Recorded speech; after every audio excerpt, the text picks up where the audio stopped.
Thank you, Vic. Yes, as Attorney Vic has just said, we have been, of course, following the count.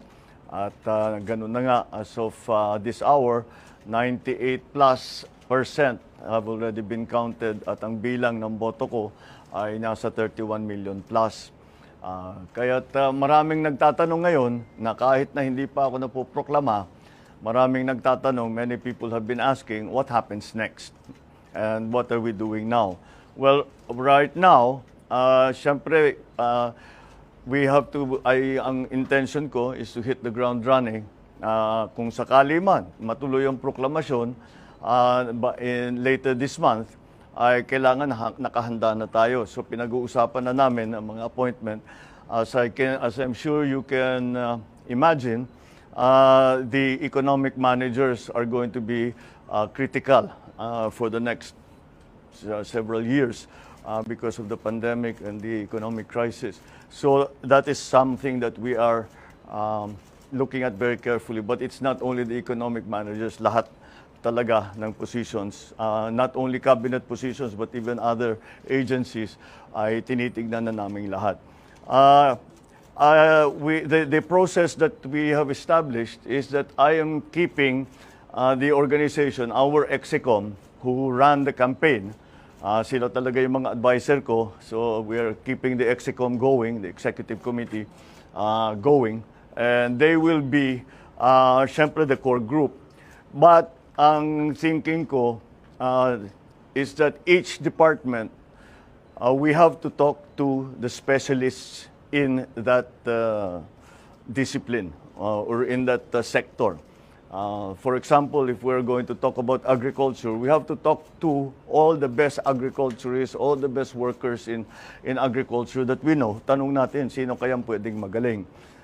The same thing with all the other departments. So there is a core group, and all the other departments are also will also have their own advisors that will advise the I suppose the standing committee and of course myself.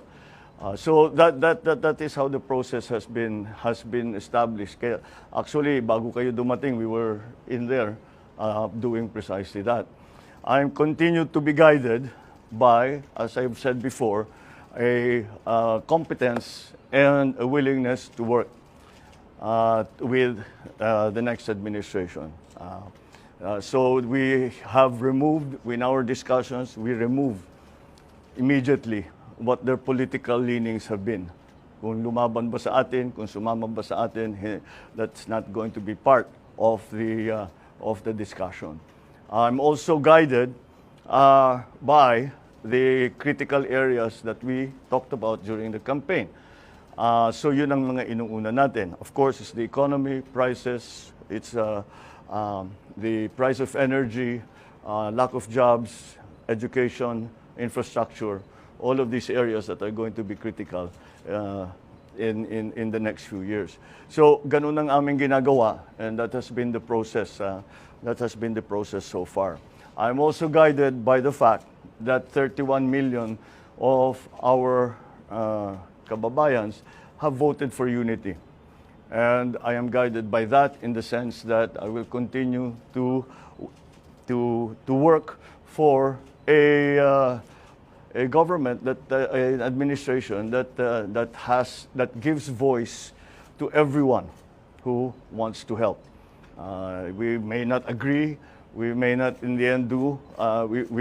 We might do exactly as they say. But whatever it is not important who the messenger is. The importance is going to be the message.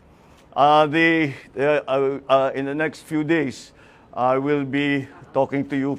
Baka every day there will be something to announce because marami na talaga kaming ginagawa. So in the next few days, we will continue to keep you informed about what's going on. And I think I am already authorized to announce the first nominee that we will be giving to the Commission on Appointments when the time comes, should I be proclaimed And that is that our incoming Vice President has agreed to take the brief of Department of Education. So si Inday Sara, sabi niya, tinanong ko sa kanya kung kaya niya yung trabaho dahil mahirap ang trabaho ng Secretary of Education.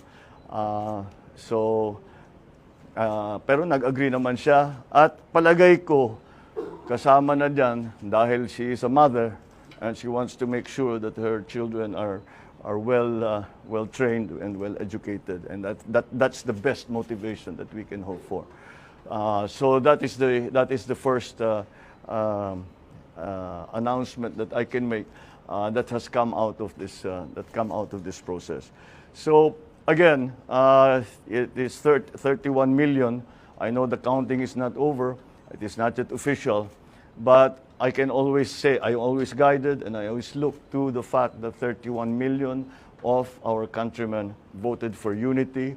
31 million of our countrymen have agreed to unify and help us unify the country. And those are the basic principles that we continue to follow. So I won't be taking any questions as I have very little more to announce. So thank you very much. Good evening.